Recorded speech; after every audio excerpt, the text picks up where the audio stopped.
Ada sebagian orang yang harus pacaran berkali-kali dulu untuk tahu apa yang dia mau dan apa yang dia butuhkan dalam sebuah hubungan. Dan ada juga orang-orang yang nggak butuh pacaran dulu, dia udah tahu apa yang dia mau. Nah, lo termasuk tipe yang mana nih? Coba tulis di kolom komen di bawah dan kasih tahu alasannya. Belakangan, gue lagi rewatch Sex and the City di Netflix karena lagi tayang sebulanan ini. Gue merasa ketika gue menonton itu lagi di umur gue yang sekarang, setelah gue menontonnya 10 tahun lalu, ada sesuatu yang berbeda dan gue merasa lebih dekat aja gitu rasanya. Ya kehidupan cintanya, ya persahabatannya, ya reaksi atau respons-respon orangnya. Dulu nih ya, gue menilai Sex and the City tuh ya udah cerita tentang sex life keempat pemerannya aja. Tapi setelah gue tonton ulang, gue merasa justru banyak potret kehidupan atau realitas cinta di usia 30-an yang ya kadang saks, kadang gak sesuai rencana, gak sesuai harapan, banyak sialnya. Dan yang paling gue salut adalah cerita persahabatannya keempat orang ini. Karena bagi gue penting banget punya teman-teman yang bisa diajak ngobrol di usia dewasa, apalagi cewek-cewek umur 30-an atau 40-an gitu ya. Ketika teman-temannya udah punya anak, udah punya keluarga sendiri, terus lo masih single berempat. Nah, part mana sih yang penting dibahas dan menarik yang bisa kita jadiin refleksi sebagai single life yang belum menikah walaupun usianya udah matang.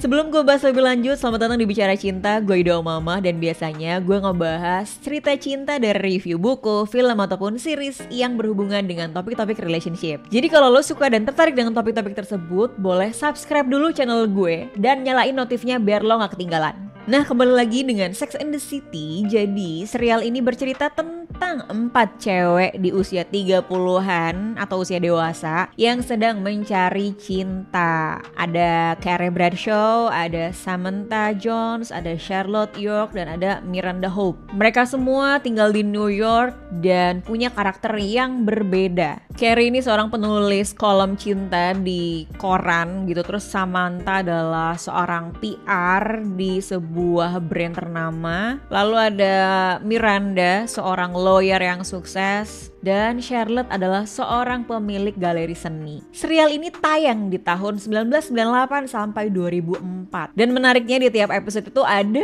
aja drama percintaan mereka ya. Mulai dari ngobrolin mantan, hubungan seksnya yang macem-macem, juga kelakuan cowok-cowok yang mereka kencani. Dan berhubung ini panjang banget serialnya, jadi gue gak ngebahas semuanya atau ngebahas review secara detail, karena gue akan fokus pada beberapa highlight dan perjalanan cinta keempat cewek-cewek ini dalam mencari tahu apa yang dia mau, apa yang dia butuhin gitu. Pertama ada Carrie Bradshaw. Menurut gue Carrie ini lumayan pelin-pelan ya sebagai perempuan dewasa muda yang karirnya cukup oke. Karena ketika dia jadian sama Mr. Big ya, cowok cool yang menarik hatinya Carrie tuh udah tahu kalau Mr. Big itu nggak mau berkomitmen, nggak mau menjalin hubungan yang serius seperti pernikahan dan segala macam. Tapi Carrie tetap macarin dia dan berharap suatu saat dia akan berubah, bisa lah nanti. Ternyata enggak, akhirnya mereka putus. Lalu Carrie jadian lagi sama Aidan, cowok baik, penyayang, penyabar gitu ya, dan lebih satset dari Mr. Big. Aidan ini pengen hubungan yang serius, berkomitmen sama Carrie, dan dia tuh udah ngomong kalau dia tuh sayang banget sama Carrie. Tapi Carrie-nya nggak tahu apa yang dia mau. Dia malah takut kalau diajak hubungan serius. Terus Carrie malah selingkuh sama Mr. Big. Padahal mereka berdua udah sama-sama punya pasangan. Sampai akhirnya mereka putus masing-masing dan Carrie ngelanjutin punya pacar lagi namanya Burger, seorang penulis. Sayangnya hubungan mereka tuh kandas karena Burger juga agak-agak insecure sih orangnya dan gak mau berkomunikasi secara transparan. Habis itu Carrie putus, lanjut sama seniman dari Rusia namanya Alexander. Nah, Alexander sama Carrie ini bedanya belasan tahun dan si Alexander itu pengen hubungan yang serius sama Carrie, dan terjadilah sebuah konflik ketika mereka berdua harus pindah ke Paris. Udah pindah nih ke Paris, ada Mr. Big datang menjemput Carrie Bradshaw. Akhirnya mereka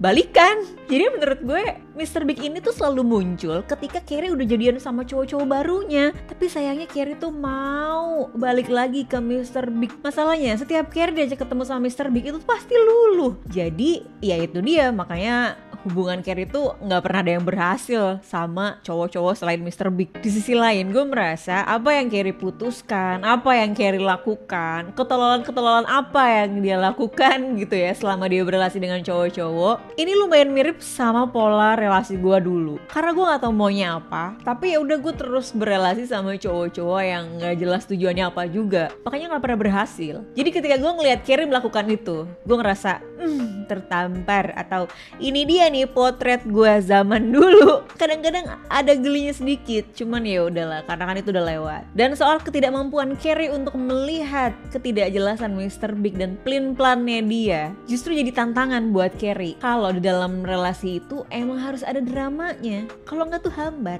Berikutnya, kisah-kisah cinta teman-temannya Carrie Bradshaw ini sebenarnya lebih terarah daripada Carrie. Misalnya kayak Charlotte, dia tuh jauh lebih lempeng dibanding 3 temennya karena dia udah tahu dia pengen menikah, dia pengen punya cinta sejati, punya kehidupan yang lengkap beserta suami dan anak-anaknya, kehidupan yang bahagia menurut dia dan kehidupan yang sempurna. Ya walaupun dia impulsif nikah terus akhirnya cerai, tapi kan setelah itu dia mendapatkan laki-laki yang sesuai dengan kebutuhannya. Berikutnya Miranda, walaupun dia tidak selempeng Charlotte, Miranda tuh udah jelas dia maunya apa. Misalnya ketika dia ngedate sama Steve gitu, oh ternyata dia jatuh cinta nih. Ya udah, karena dia alpha female gitu ya, biasa sendiri, melakukan apa-apa sendiri, mandiri, independent women yang punya karir mentereng bagus gitu ya sebagai lawyer gitu ya. Jadi ketika dia jatuh cinta tuh ngerasa apakah ada harga diri dia atau value dia yang hilang, atau nggak apa-apa nggak sih gue bergantung sama laki atau sama orang lain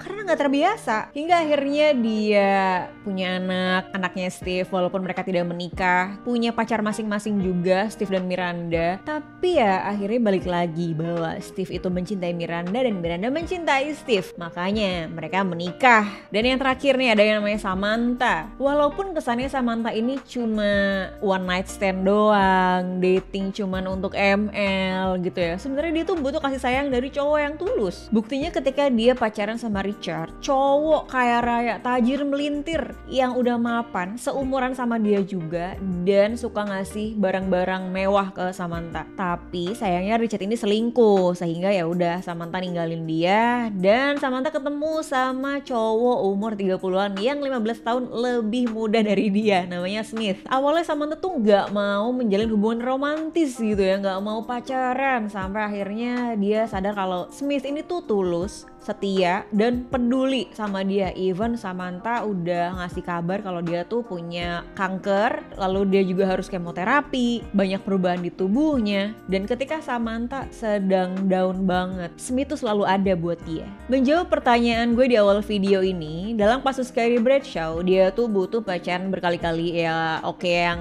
resmi 4 kali lah ya, untuk tahu apa yang Carrie mau. Yang Carrie mau cuma Mr. Big yang brengsek itu gitu ya. Dan dalam kasus Samantha, walaupun sejak awal Samantha tuh nggak pengen hubungan romantis, tapi dia cuma mau ML aja, memuaskan nafsu biologisnya. Tapi pada akhirnya dia juga luluh sama Smith yang setia dan tulus sama dia. Dari kedua kasus Carrie dan Samantha ini, kita bisa ngeliat bahwa memang pacaran berkali-kali atau memperbanyak pengalaman berrelasi romantis sama orang lain itu akan membantu kita mengetahui apa yang kita mau dan apa yang kita butuhin dalam sebuah hubungan. Tapi nih memang risikonya cara tersebut memakan waktu yang cukup panjang. Misalnya kalau dalam kasus Carrie kan 6 tahun. Lah kalau misalnya kita pengen begitu juga, belum tentu cuma 6 tahun, bisa lebih lama gitu ya. Syukur-syukur bisa lebih pendek jangka waktunya. Pertanyaannya, lo udah siap apa enggak nih kalau misalnya ada waktu yang lebih panjang gitu ya. Dan gak apa-apa lo berkomitmen atau menikah di usia yang sudah lumayan matang. Lain halnya dengan Charlotte dan Miranda, walaupun mereka berdua juga pacaran sama cowok-cowok, tapi waktu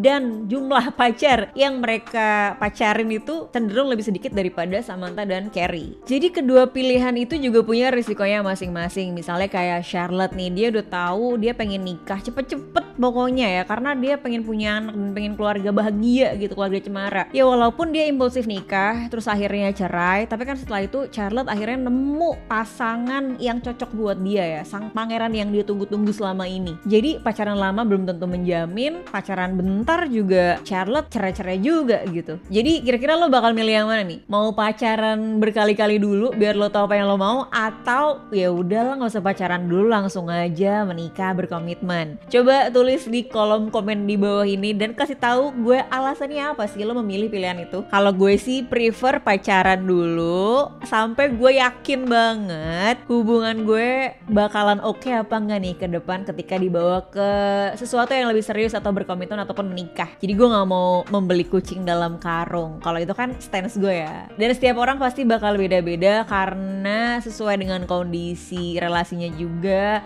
bagaimana prinsip yang dia anut, dan ya perkiraan-perkiraan ataupun berdasarkan pengalaman yang pernah dia rasakan. Cocoknya yang mana gitu. Nah segitu aja dari gue. Terima kasih sudah menonton dan sudah menyimak sampai akhir. Like dan subscribe, juga bagiin ke sosial media kalau lo merasa video ini berguna. Jangan lupa kasih komen di bawah ini. Kasih gue rekomendasi film, buku, ataupun series tentang relationship yang sekiranya menarik untuk gue bahas di kanal gue. Sekali lagi terima kasih. Sampai jumpa di episode berikutnya. Bye.